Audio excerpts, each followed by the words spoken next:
സാമൂഹിക തിന്മകളും നാസ്തികരും.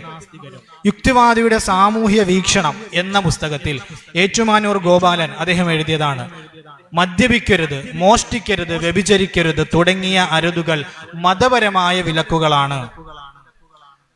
മതപരമായ അത്തരം വിലക്കുകൾ മതാനുയായികളെ ഉദ്ദേശിച്ചുണ്ടാക്കിയിട്ടുള്ളവയാണ്. അരുതുകളുടെ അതിരു ലംഘിക്കുന്നവർക്ക് സ്വർഗരാജ്യം നഷ്ടപ്പെടുമെന്ന് മാത്രമല്ല, നല്ല ശിക്ഷയും ലഭിക്കും. മരണാനന്തര ജീവിതം സുഖകരമായിരിക്കാൻ ഇത്തരം ചില വ്രതങ്ങൾ അനുഷ്ഠിക്കണമെന്നാണ് മതങ്ങൾ പഠിപ്പിക്കുന്നത്. ഭൗതിക ജീവിതം മാത്രമേ ഉള്ളൂ എന്ന് കരുതുന്ന യുക്തിവാദികളും അതൊക്കെ അനുസരിക്കണമെന്ന് പറഞ്ഞാൽ അങ്ങനെ ചെയ്യാൻ പലർക്കും കഴിഞ്ഞെന്ന് വരികയില്ല. എന്ന് പറഞ്ഞാൽ മദ്യപിക്കരുതെന്ന് പറഞ്ഞാൽ യുക്തിവാദികളായ നിരീശ്വരവാദികളായ ഞങ്ങൾക്ക് മദ്യപിക്കാതിരിക്കാൻ പറ്റൂല.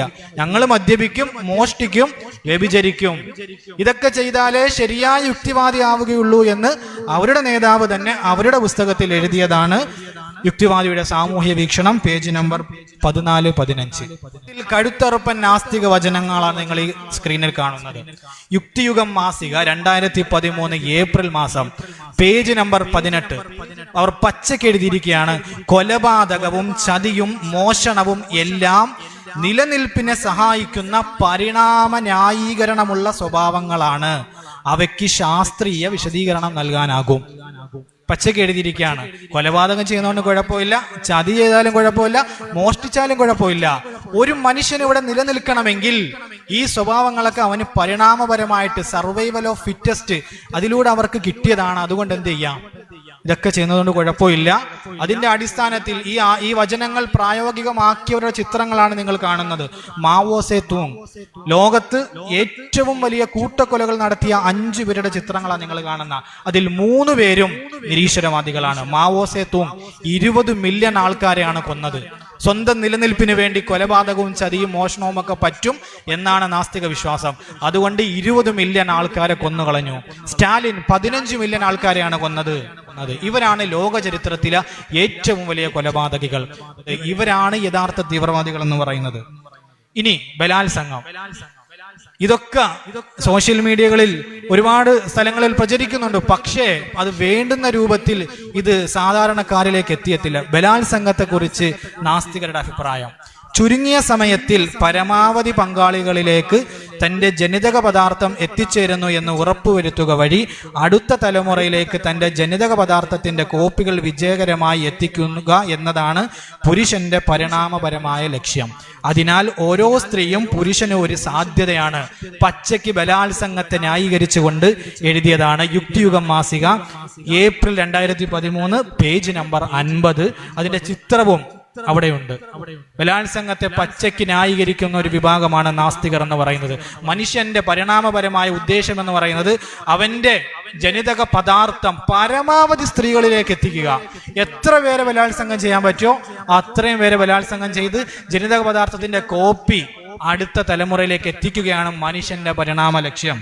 തീർന്നില്ല. അടുത്തത് ബലാത്സംഗം വഴി ജനിതക പദാർത്ഥത്തിലെ കൈമാറ്റം വിജയകരമായി പൂർത്തിയാക്കാൻ സാധിക്കുകയും അതിനാൽ ബലാത്സംഗം ചെയ്യാൻ സാധിക്കുന്ന ആൺജീവികൾക്ക് പരിണാമപരമായി മുൻതൂക്കമുണ്ടാകുകയും ചെയ്തു. ഇതും യുക്തിയുഗം മാസികയിലാണ്.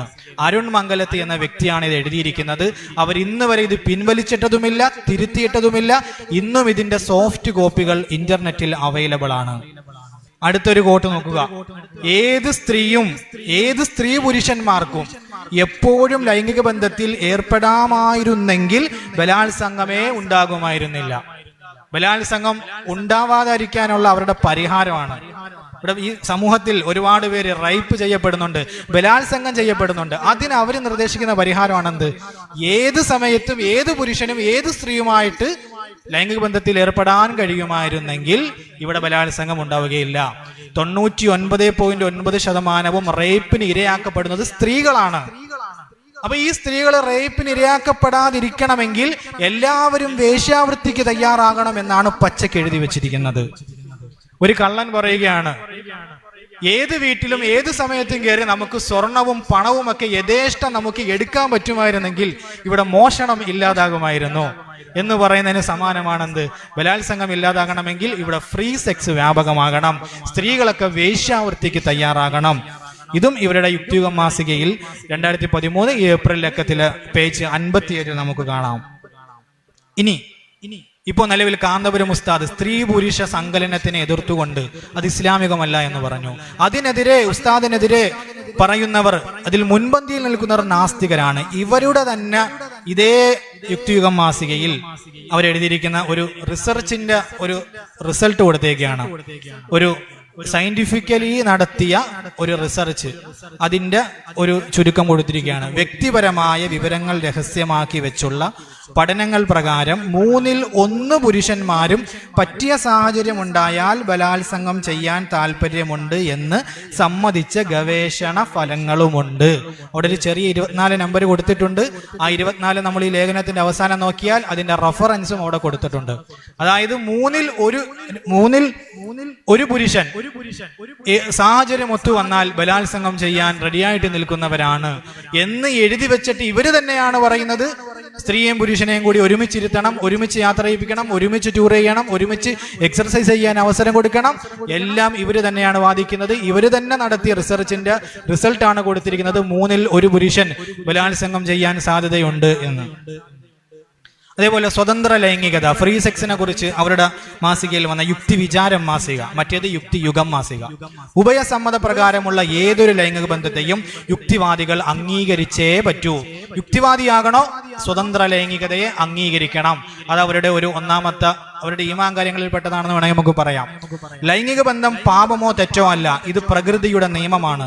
ലൈംഗിക വികാരം പ്രകൃതിദത്തമാണ്. ഏതൊരു സ്ത്രീക്കും പുരുഷനും അത് പൂർത്തീകരിക്കാനുള്ള അവകാശമുണ്ട്. വിവാഹം ലൈംഗിക ബന്ധത്തിന് ഒരു തടസ്സമാകരുത്. മനുഷ്യ സമൂഹത്തിന്റെ ആദ്യകാലങ്ങളിൽ സ്ത്രീയും പുരുഷനും അവർക്ക് ഇഷ്ടപ്പെടുന്ന ഇണകളുമായി ബന്ധപ്പെടുമായിരുന്നു. ഇനിയാണ് ഇവർക്ക് മതങ്ങളോട് ഇത്രയ്ക്ക് വിരോധം വരാനുള്ള കാരണം. ഇനി വായിക്കുമ്പോൾ മനസ്സിലാവും.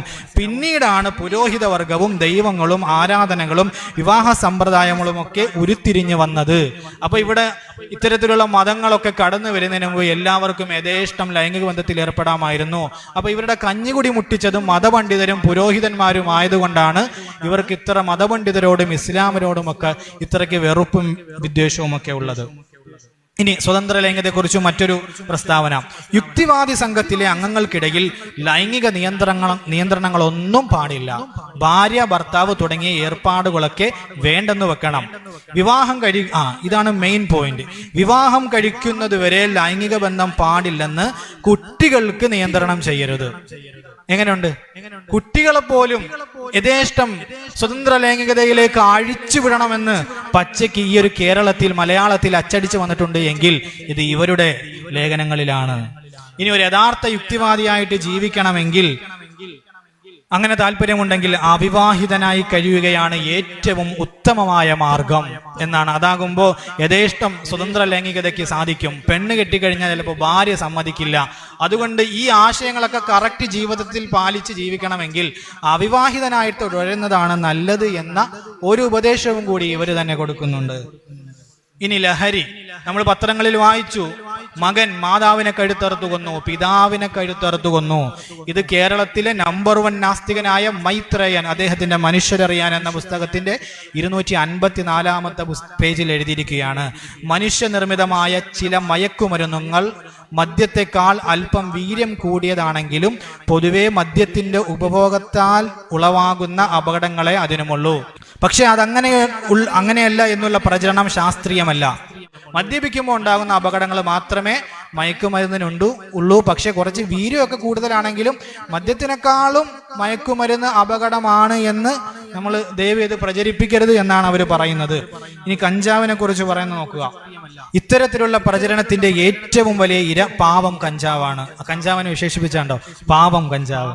നിർത്തണമെന്ന് വിചാരിച്ചാലും സാധ്യമല്ല എന്ന തരത്തിൽ ആർത്തി ഉളവാക്കുന്ന ഒന്നല്ല കഞ്ചാവ്. തുടങ്ങിക്കഴിഞ്ഞാൽ നിർത്താനൊക്കെ പറ്റും, അതുകൊണ്ട് തുടങ്ങുന്നത് കൊണ്ട് കുഴപ്പമില്ല എന്ന്.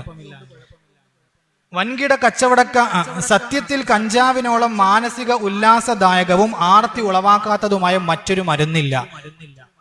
മദ്യം, പുകയില, മറ്റു മയക്കുമരുന്നുകൾ എന്നിവയിൽ നിന്ന് സാവധാനം ഒരാളെ മോചിപ്പിച്ചെടുക്കാൻ ഒരു ഇടനിലക്കാരനായി ഉപയോഗിക്കാൻ പോലും കഞ്ചാവ് യോഗ്യനാണ്.